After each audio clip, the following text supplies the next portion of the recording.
नमस्कार दोस्तों, स्वागत है आपका शुभम पाठशाला में। तो दोस्तों, आज की इस वीडियो में हम लोग जानेंगे कि उत्तल दर्पण से बनने वाले प्रतिबिंब कैसे होते हैं। भाई, इससे पहले जो वीडियो बनाए थे जिसमें हम लोग जाने थे कि भाई अवतल दर्पण से बनने वाला प्रतिबिंब कैसा होता है। अवतल दर्पण से बनने वाले प्रतिबिंब में बहुत कठिनाई होती थी, परंतु उत्तल दर्पण से उतनी कठिनाई नहीं होगी। भाई, अवतल दर्पण से हमने 6 प्रकार से प्रतिबिंब निकाले थे, परंतु उत्तल दर्पण में उतने प्रकार नहीं बनते हैं। मात्र 2 ही प्रकार इसमें बनते हैं, या तो वस्तु अनंत पे हो या अनंत छोड़कर वस्तु कहीं पे भी, तब उत्तल दर्पण में 2 ही प्रकार के प्रतिबिंब बनते हैं। भाई, सबसे पहले वाले वीडियो में हमने आपको बताया था कि भाई प्रतिबिंब बनने की कुछ शर्तें होती है कि भाई प्रतिबिंब तभी बने जब 2 लौटती हुई किरण आपस में टकराएगी, तब प्रतिबिंब बनेगा। और देखिए, एक आभासी प्रतिबिंब होता है और एक वास्तविक प्रतिबिंब होता है। जब किरण सच में टकरा जाए, यानी कि किरण ने सच में टकराई, तो भाई वो हो गई वास्तविक प्रतिबिंब। और जब किरणें टकराती हुई एहसास हो, यानी कहने का मतलब है कि सपनों में टकराए, प्रतीत हो, तो ये हो गया आभासी प्रतिबिंब। तो भाई अब यहाँ पे गौर करिए कि जैसे अवतल दर्पण में आपको हम 4 सूत्र बताए थे, जैसे कि मतलब कोई समांतर किरण अवतल दर्पण से टकराती है तो फोकस से गुजरती है,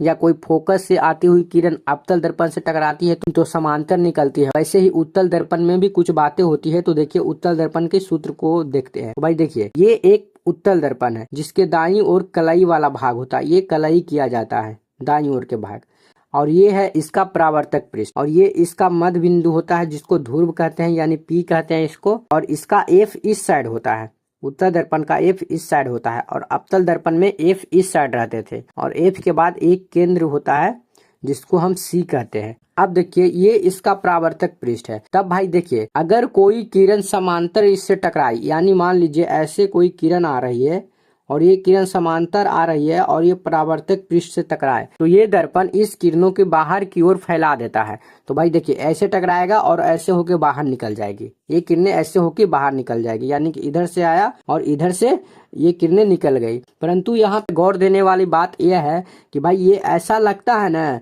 कि ये किरणें फोकस से होकर आ रही है। ऐसे देखिएगा तो ये किरणें प्रतीत होता है कि ये फोकस से होकर आ रही है, तो इसीलिए इस किरणों को हम फोकस पे रखते हैं। और देखिए,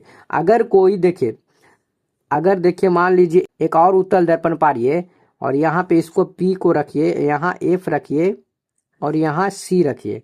दूसरी बात इसमें ये गौर करिएगा कि अगर कोई किरण फोकस से होकर आती हुई गुजरे, यानी मान लीजिए सामने है ना, शुरू से ही ऐसा प्रतीत हो कि ये फोकस से आ रही है, तो अगर कोई किरण फोकस से आती हुई गुजरे तो ये समांतर निकल जाएगी, यानी इधर से टकराएगी और इधर से निकल जाएगी। अगर किरण इधर से आए तो इधर से निकल जाएगी, यानी कि इसके विपरीत कि अगर कोई समांतर आए तो उधर निकल जाएगी, अगर कोई फोकस के सामने आए तो ये इधर निकल जाएगी, है कि नहीं। अब ये प्रतीत हो रही है कि ये फोकस से आ रही है।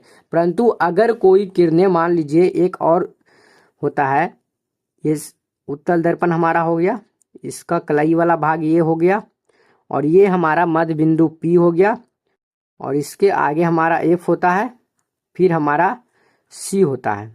अब देखिए, अगला केस ऐसे बनता है कि अगर कोई किरण, यानी इधर जो दिखे कि ये सी से होते हुए आ रही है, यानी कि वक्ता केंद्र से प्रतीत हो कि ये वक्ता केंद्र से होते हुए आएगी। अगर कोई किरण इसके सामने आए तो जैसे ये आएगी ना, वैसे ही गुजर जाएगी, यानी वक्ता केंद्र की ओर आएगी और यहीं से मुड़ जाएगी इसी रास्ते। ये 3 बातें होगी कि अगर कोई, पहली बात यह है कि अगर कोई समांतर आए तो फोकस से होती हुई गुजरेगी, प्रतीत आएगा। अगर कोई फोकस से आए तो ये समांतर गुजर जाएगी, ये दूसरी बात है।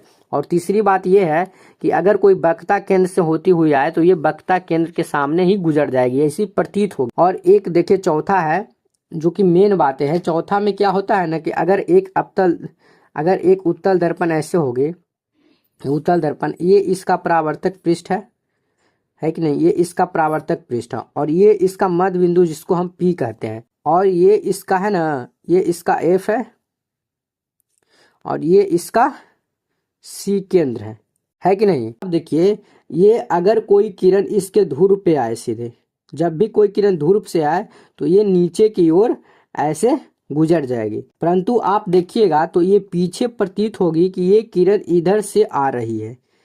आप ऐसे ये किरण की रेखा खींच सकते हैं। अब देखिए, ये किरण की रेखा ऐसे खींच सकते हैं क्योंकि आपको लगेगा कि ये किरण इधर से ही आ रही है। अब देखिए, ये चारों बातों को आप ध्यान रखिए, और आइए उत्तल दर्पण का हम प्रतिबिंब बनाते हैं। तो भाई, उत्तल दर्पण का प्रतिबिंब आपको हम पहले ही बताए थे कि भाई उत्तल दर्पण में ज्यादा केस नहीं बनता है। उत्तल दर्पण में मात्र 2 ही केस बनता है, जब अगर वस्तु अनंत पे हो। पहली केस यह होगी कि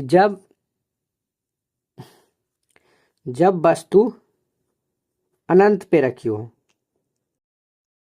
अनंत पर हो, तो भाई देखिए जब वस्तु अनंत पे हो ना तब कैसा प्रतिबिंब बनेगा आपको दिखाते हैं।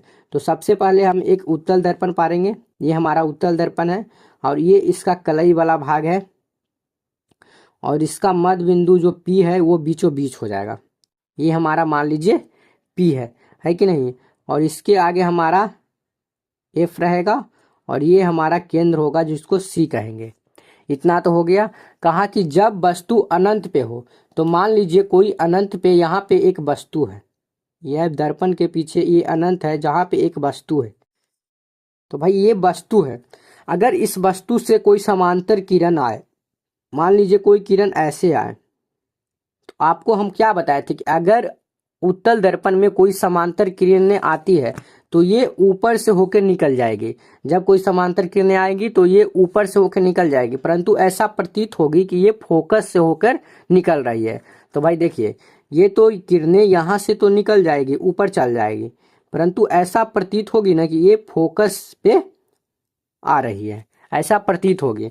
अगर कोई किरण हम नीचे से भी गुजारें, एक समांतर किरण नीचे से गुजारें, है कि नहीं, तो अगर नीचे से भी गुजारेंगे तो ये ऐसे निकल जाएंगे, परंतु ये भी यहाँ से भी प्रतीत होगी कि ये जो किरणें गुजर रही है वो फोकस से होकर गुजर रही है। तो भाई दोनों जो मिला किरणें जो टकराई वो कहाँ टकरा रहा है, फोकस पे टकरा रहा है। और ये जो वस्तु है ना वो ऐसे रहेगा, छोटा रहेगा, ये बहुत छोटा रहेगा और ये सीधा होगा। तो यानी कहने का मतलब है हमारा ये प्रतिबिंब कैसा बन रहा है, ये प्रतिबिंब आभासी बन रहा है। आभासी यानी कि काल्पनिक। और ऐसा क्यों कहेंगे, क्योंकि हमारी लौटती हुई किरणें सच में नहीं टकराई है। ये जो लौटती हुई किरणें हैं ये और ये सच में नहीं टकराई है, ये प्रतीत हुई है। ऐसा हम प्रतीत लाइन खींचे हैं, यानी सपना वाला लाइन खींचे हैं, अपने मन से खींचे हैं कि ऐसा हो सकती है। तो भाई देखिए ये जो प्रतिबिंब हमारा है, यह पहली बात तो यह है कि यह प्रतिबिंब हमारा आभासी प्रतिबिंब है। और ये प्रतिबिंब है कि सीधा है, जैसे ये वस्तु है वैसे ही यहाँ पे ऐसे प्रतिबिंब बना है कि नहीं। तो यानी कि ये प्रतिबिंब सीधा है। और एक बात और, ये बहुत छोटी है, छोटी नहीं, ये बहुत छोटी प्रतिबिंब है, ये बहुत छोटी बनी है। देखिए मात्र कितना समय बना है, ये बहुत सा छोटा बना है, यानी पॉइंट साइज का बना है यह प्रतिबिंब। अब देखते हैं, तीन बात तो हो गया, चौथी बात यह है कि यह प्रतिबिंब फोकस पे बनती है, यह फोकस पर बनती है। ये चार बात को आप ध्यान रखिए कि अगर उत्तल दर्पण में वस्तु अनंत पर हो, अगर उत्तल दर्पण में वस्तु अनंत पे हो तो बनने वाला प्रतिबिंब आभासी होगा, सीधा होगा, बहुत छोटा होगा, पॉइंट साइज का होगा और तथा वह फोकस पे होगी। ये तीनों चारों बात को आप ध्यान रखिए। और देखिए अगला केस ये आता है कि अगर अनंत छोड़कर ये वस्तु कहीं पे भी हो, अगर यहाँ भी हो जाए, वहां भी हो जाए, यहाँ भी हो जाए, तब क्या हो जाएगा। जब वस्तु अनंत छोड़कर कहीं पर हो, अनंत पे नहीं होना चाहिए, अनंत छोड़कर कहीं पे हो। अगर मान लीजिए ये हम दर्पण पा रहे हैं, ये हमारा दर्पण पड़ा है ना, ये इसका हमारा कलाई वाला भाग हो गया और ये हमारा मध्य बिंदु जिसको पी कहते हैं और इसके कुछ दूरी पे फोकल लेंथ जिसको फोकस दूरी एफ कहते हैं और ये हो गया हमारा वक्रता केंद्र यानी कि सी हो गया। अब देखिए मान लीजिए कोई वस्तु यहाँ पे खड़ी है, ठीक है, मान लिया कोई वस्तु यहाँ पे खड़ी है। तो भाई जब वस्तु यहाँ पे खड़ी है तो एक किरण तो हम ऐसे गुजारेंगे। जब एक किरण हमारी ऐसी आएगी, मान लीजिए एक किरण हमारा ऐसे आया, तो ये किरण जब आपको कहे थे कि समांतर किरणें उत्तल दर्पण से टकराती है तो ये ऐसे निकलती है, परंतु ऐसे निकलती है, परंतु ये प्रतीत होती है कि ये किरणें फोकस से होकर निकल रही है। ऐसा प्रतीत हो रहा है कि ये फोकस से होते हुए जा रही है। देखिए दूसरी किरणें हम कहाँ से गुजारेंगे, दो किरणों का टकराना जरूरी है। तो देखिए दूसरी किरण या तो वस्तु ये सीधा देख सकता है या ये वस्तु नीचे भी देख सकती है। तो अगर हम ध्रुव से गुजारें, अगर ध्रुव से गुजारे तो ये ध्रुव से नीचे गुजर जाएगी। अगर ये किरणें ऐसे आएगी तो ये ऐसे निकलेगी। परंतु आप एक बात के ध्यान दीजिएगा कि ये किरणें जो नीचे जा रही है, ये ऐसा प्रतीत हो रहा है कि ये किरणें ऊपर से आ रही है, ऐसा तो प्रतीत होता है ना। और यहाँ पे कट जाएगा, ये तो कट जाएगा तो यहाँ पे इसका प्रतिबिंब बन जाएगा, ये इसका प्रतिबिंब बन गया। यानी कि जो प्रतिबिंब बना है वो वस्तु से छोटी बनी है और ये प्रतिबिंब बना है जो आभासी बना है। तो अगर हम यहाँ पे लिखे तो हमारा प्रतिबिंब कैसी बनी है भाई? पहली बात तो आभासी बनी है, यानी काल्पनिक बनी है। क्यों बनी है? क्योंकि ये किरणें सच में नहीं टकराई है भाई। ये जो लौट रही है ना किरणें, ये इधर जा रही है और ये इधर जा रही है, ये टकराई नहीं है, परंतु ये प्रतीत हो रही है, ये प्रतीत होकर टकराई है, यानी सपनों में मिल रही है, यानी कि सपनों में मिल रही है ये किरणें। तो सपनों में यह प्रतिबिंब यहाँ पे बनाया। तो ये प्रतिबिंब कहाँ बना भाई? पी और एफ के बीच में बना है। इतना तो बोल सकते हैं, ये पी और एफ के बीच में ये प्रतिबिंब है और ये प्रतिबिंब छोटी प्रतिबिंब है, वस्तु से छोटी प्रतिबिंब है। ये तीन बात तो हो गई। पहली बात तो है कि यह प्रतिबिंब आभासी है, दूसरी बात तो यह है यह प्रतिबिंब पी और एफ के बीच में बना है, और तीसरी बात तो यह है कि यह छोटी प्रतिबिंब है, और चौथी बात यह है कि यह प्रतिबिंब सीधी है।